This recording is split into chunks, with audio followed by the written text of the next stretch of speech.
बच्चों आज हम पढ़ने वाले हैं दहन के बारे में। ठीक है, इससे पहले हमने पढ़ा था प्रक्रियात्मक समूह के बारे में। हमने पढ़ा था कि प्रक्रियात्मक समूह क्या होता है, उसको किस तरीके से हम पहचानेंगे, और उसमें हमने एल्कोहल के बारे में पढ़ा था, एल्डिहाइड के बारे में पढ़ा था, कीटोन के बारे में पढ़ा था। और आज हम पढ़ने वाले हैं दहन के बारे में।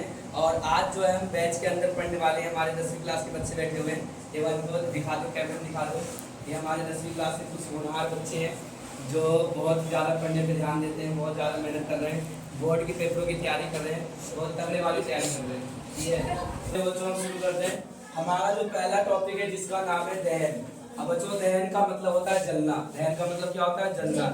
जब हम किसी पदार्थ को जलाते हैं, जैसे हम लकड़ी जला रहे हैं, प्लास्टिक जला रहे हैं, या कार्बन डाइऑक्साइड जला रहे हैं, या कार्बन के कोई भी यौगिक जला रहे हैं, तो जब भी हम किसी पदार्थ को जलाते हैं तो उसे हम क्या कहते हैं? दहन कहते हैं। तो बच्चों यहाँ पे यही लिखा हुआ है कि कार्बन और उसके यौगिक को जब वायु की उपस्थिति में जलाते हैं तो जल, कार्बन डाइऑक्साइड, ऊर्जा और प्रकाश का निर्माण होता है। ऊर्जा या उष्मा, ठीक है, ध्यान रखना। यहाँ पे ऊर्जा भी हो सकता है, उष्मा भी हो सकता है, कोई प्रॉब्लम नहीं है। और इस प्रक्रिया को हम क्या कहते हैं? दहन कहते हैं। बच्चों कार्बन के यौगिक मतलब जैसे CH4 हो गया, ये क्या हो गया? हमारा कार्बन के यौगिक हो गया। CH4 जो है क्या है? कार्बन के यौगिक है। जो हमारा CH4 है क्या है? कार्बन के यौगिक है। और जिसके साथ कार्बन जुड़ जाता है उसे हम कार्बन के यौगिक कहते हैं। जैसे यहाँ पे कार्बन आ रहा है, ये भी कार्बन के यौगिक है। अगर मैं यहाँ पे लिखूं C6H12O6 है, इसमें भी कार्बन आ रहा है, तो ये भी कार्बन के यौगिक है। तो जिसमें भी कार्बन जुड़ जाता है उसे हम क्या कहते हैं? कार्बन के यौगिक कहते हैं। बच्चों जब हम कार्बन और उसके यौगिक को जलाते हैं, जब भी हम कार्बन और उसके यौगिक को जलाते हैं तो कार्बन डाइऑक्साइड, जल, उष्मा और प्रकाश का निर्माण होता है, और इसी को हम दहन कहते हैं। ठीक है, किसी भी पदार्थ को जलाने के लिए क्या चाहिए? ऑक्सीजन चाहिए। बिना ऑक्सीजन के किसी भी पदार्थ को हम नहीं जला सकते। अगर किसी भी पदार्थ को जलाना है तो ऑक्सीजन का होना बहुत जरूरी है। ठीक है बच्चों, अब देखो एग्जांपल मैंने यहाँ पे दिया CH4। बच्चों क्या नाम है इसका? कोई बताएगा? CH4 का मतलब क्या होता है? CH4 का मतलब होता है मीथेन। क्या नाम होता है? मीथेन। यानी CH4 जो है एल्केन ग्रुप का, एल्केन समूह का है, इसका नाम क्या हो गया? मीथेन हो गया। और जब हम मीथेन को ऑक्सीजन की उपस्थिति में जलाएंगे तो क्या बनेगा? कार्बन डाइऑक्साइड बनेगा, जल बनेगा, उष्मा बनेगा और प्रकाश बनेगा। हमेशा यही बनेगा, ध्यान रखना। अगर मान लिया पेपर में इधर वाला दे दिया और इधर वाला लिखने के लिए कहेगा तो हमेशा यही बनेगा, कार्बन डाइऑक्साइड बनेगा, H2O बनेगा और उष्मा और प्रकाश का निर्माण होगा। और इसी प्रक्रिया को हम क्या कहते हैं बच्चों? दहन कहते हैं। अब बच्चों देखना ध्यान से, दूसरा हमारा CH3, CO और CH3। बच्चों बीच में CO आ रहा है, इसका मतलब कौन से समूह का होगा? कीटोन समूह होगा। कौन से समूह का होगा? कीटोन समूह का होगा, क्योंकि कीटोन में CO आता है बीच में। ठीक है बच्चों, और कीटोन के अंदर किसका साउंड आता है? नॉन का साउंड आता है। तो बच्चों इसमें कितने कार्बन है? 1 2 3 कार्बन है। 3 को हम क्या कहते हैं? प्रोप कहते हैं। ये हमारा क्या हो जाएगा? प्रोपेनॉन हो जाएगा। क्या हो जाएगा बच्चों? प्रोपेनॉन हो जाएगा। और क्या बन गया? Carbon dioxide. और क्या बन गया? जल। और क्या बन गया? उष्मा और प्रकाश बन गया। तो ये हमारा क्या हो गया बच्चों? दहन हो गया। अब बच्चों मेन पॉइंट ये, इस पे ध्यान देना, ये दोनों पॉइंट है। जब हम असंतृप्त हाइड्रोकार्बन यौगिक को जलाते हैं, जैसे कि हमने पहले भी पढ़ा था कि असंतृप्त का मतलब क्या होता है? असंतृप्त का मतलब होता है जो डबल और ट्रिपल बॉन्ड बनाता है, जो 2 और 3 आवर्त बनाता है, उसे हम क्या कहते हैं? असंतृप्त कहते हैं। जैसे एल्कीन और एल्काइन का हो गया। एल्कीन में कौन सा बॉन्ड बनता है? 2 बॉन्ड बनता है। और एल्काइन में कौन सा बनता है? 3 बॉन्ड बनता है। तो इन दोनों को हम क्या कहेंगे? असंतृप्त कहेंगे। अब बच्चों जब भी हम असंतृप्त हाइड्रोकार्बन यौगिक को जलाते हैं तो हमेशा पीले रंग के ज्वाला के साथ जलता है। कौन से रंग के ज्वाला? पीले रंग के ज्वाला के साथ जलता है, और अधिक मात्रा में धुआं का निर्माण होता है, कार्बन डाइऑक्साइड का निर्माण होता है, जो हमारे पर्यावरण को प्रदूषित करता है। इसलिए बच्चों असंतृप्त हाइड्रोकार्बन यौगिक जो होता है वो हमारे पर्यावरण के लिए सही नहीं होता, क्योंकि प्रदूषण फैलाता है। उसके बाद बच्चों आता है हमारा संतृप्त हाइड्रोकार्बन यौगिक, जैसे एल्केन हो गया। एल्केन में जितने भी सदस्य होते हैं वो सारे के सारे क्या होते हैं? संतृप्त हाइड्रोकार्बन यौगिक होते हैं। और जब भी हम संतृप्त हाइड्रोकार्बन यौगिक को जलाते हैं तो हमेशा नीले रंग के ज्वाला के साथ जलता है। धुआं जो होता है ना के बराबर होता है। जैसे हमारे घर में जो LPG गैस होता है उसमें जब हम खाना बनाते हैं तो तुम देखा होगा जलते हुए नीले रंग के ज्वाला के साथ जलता है। और हमारा जो बर्तन होता है ना बिल्कुल भी काला नहीं होता, थोड़े बहुत होता है ना के बराबर। ठीक है, तो वो जो है संतृप्त हाइड्रोकार्बन यौगिक है। और संतृप्त हाइड्रोकार्बन यौगिक जो होता है वो हमारे पर्यावरण को प्रदूषित नहीं करता है, लेकिन असंतृप्त जो होता है हमारे पर्यावरण को प्रदूषित कर देता है। इस पॉइंट को बच्चों हमेशा याद रखना। उसके बाद बच्चों हमारा अगला टॉपिक आता है जिसका नाम है ऑक्सीकरण। क्या नाम है बच्चों? ऑक्सीकरण। ऑक्सीकरण होता क्या है? जब एल्कोहल अभी हमने पढ़ा था इससे पहले प्रक्रियात्मक समूह में पढ़ा था कि एल्कोहल होता क्या है, ठीक है। और एल्कोहल में क्या जुड़ जाता है बच्चों? जल्दी से बताओ। एल्कोहल में क्या जुड़ जाता है? OH जुड़ जाता है। एल्कोहल में हमेशा क्या जुड़ता है? OH जुड़ जाता है, ठीक है। तो यहाँ पे यही लिखा है बच्चों, जब एल्कोहल कार्बोक्सिलिक अम्ल में बदल जाता है, जब एल्कोहल जो है कार्बोक्सिलिक अम्ल में बदल जाता है तो उसी को हम ऑक्सीकरण कहते हैं। जैसे बच्चों यहाँ पे देख लो, ये हमारा एल्कोहल हो गया और ये क्या हो गया?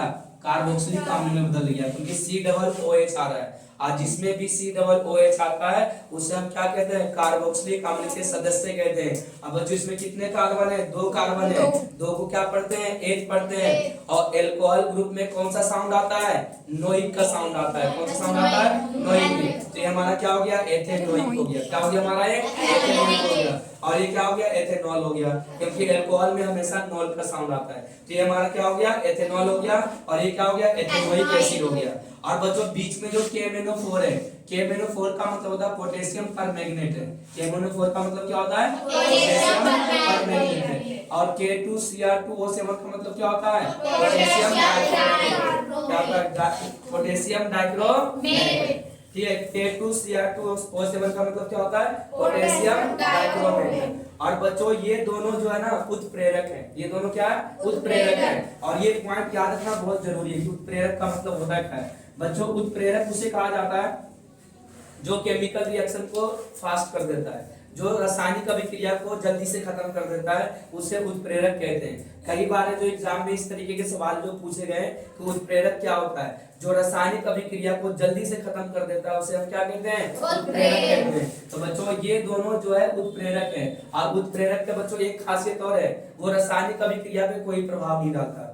रासायनिक अभिक्रिया को जल्दी से खत्म भी कर देता है और रासायनिक अभिक्रिया पे कोई प्रभाव भी नहीं डालता है, तो उसी को हम क्या कहते हैं? उत्प्रेरक कहते हैं। तो ये दोनों बच्चों क्या है? हमारा उत्प्रेरक है। ये दोनों क्या हो गया? हमारा उत्प्रेरक हो गया। ये क्या हो गया? एथेनॉल हो गया। इसका नाम क्या है? एथेनोइक अम्ल। क्या नाम है? एथेनोइक अम्ल। तो एथेनॉल से एथेनोइक अम्ल में बदलना क्या कहलाता है? ऑक्सीकरण कहलाता है। क्या कहलाता है? ऑक्सीकरण कहलाता है। उसके बाद बच्चों आता है संकलन। क्या आता है हमारा? संकलन। अब बच्चों ऑक्सीकरण में एक बात और ध्यान रखना, ऑक्सीकरण का मतलब होता है ऑक्सीजन का जुड़ना। ऑक्सीकरण का मतलब क्या होता है? ऑक्सीजन का जुड़ना। अब देखो यहाँ पे कितने ऑक्सीजन है? एक है ना। और यहाँ पे कितने ऑक्सीजन है? 2 ऑक्सीजन है। एक ऑक्सीजन क्या हो गया? जुड़ गया ना। इसलिए हम इसे क्या कहते हैं? ऑक्सीकरण कहते हैं। क्या कहते हैं इसको? ऑक्सीकरण कहते हैं। उसके बाद बच्चों आता है संकलन। संकलन का मतलब होता है हाइड्रोजन का योग होना। जिसमें हाइड्रोजन जुड़ जाएगा उसे हम क्या कहेंगे? संकलन कहेंगे। अब देखो बच्चों क्या ध्यान रखना है, पैलिडियम और निकेल। पैलिडियम का मतलब Pb हो गया, ठीक है। और निकेल का मतलब क्या हो गया? Na हो गया। और ये दोनों जो है उत्प्रेरक है। ये दोनों क्या है? उत्प्रेरक है। और उत्प्रेरक क्या होता है? जो रासायनिक अभिक्रिया को जल्दी से खत्म कर देता है बिना कोई प्रभाव डाले, ठीक है। तो पैलिडियम और निकेल आदि उत्प्रेरक की उपस्थिति में असंतृप्त हाइड्रोकार्बन यौगिक, ठीक है। ध्यान से, असंतृप्त हाइड्रोकार्बन, बच्चों यहाँ पे मिस्टेक हो गया, सही है। असंतृप्त हाइड्रोकार्बन हाइड्रोजन से जुड़कर, किससे जुड़कर? हाइड्रोजन से जुड़कर संतृप्त हाइड्रोकार्बन में बदल जाते हैं।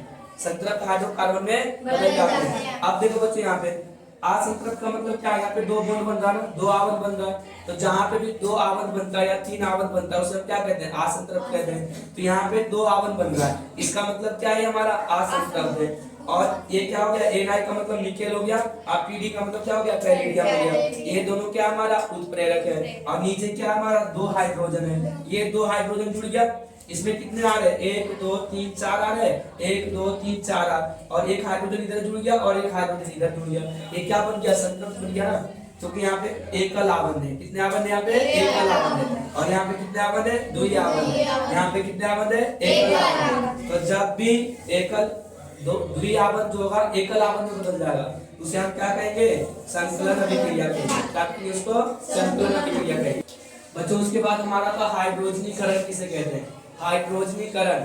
हाइड्रोजनीकरण का मतलब क्या होता है? पिछली बार है जो एककरण जो बच्चों पिछली बार पेपर में पूछा गया था, ठीक है, 1 नंबर का सवाल पूछा गया था। अगर सिंपल पूछा जाए तो जिसमें हाइड्रोजन का योग होता है उसे हाइड्रोजनीकरण कहते हैं। अगर मान लिया पेपर में आ जाए, अगर ये याद ना हो तो क्या लिखना है, हाइड्रोजन का योग होना क्या कहलाता है, हाइड्रोजनीकरण कहलाता है। और बच्चों दूसरा डेफिनेशन क्या है, वनस्पति तेल को वनस्पति घी में बदलने की प्रक्रिया को, वनस्पति तेल को वनस्पति घी में बदलने की प्रक्रिया को क्या कहते हैं, हाइड्रोजनीकरण कहते हैं। समझ में आ गया बच्चों। तो ये था आज का हमारा टॉपिक। अब बच्चों किसी कोई प्रॉब्लम तो नहीं है? तो आगे हम पढ़ेंगे जो एक दो टॉपिक रह गया हमारा, जो जैसे कि एथेनोइक अम्ल रह गया, एथेनॉल रह गया और साबुन रह गया। ये हमारे 3 टॉपिक है जो कि हम अगली क्लास में पढ़ के इसको खत्म कर लेंगे।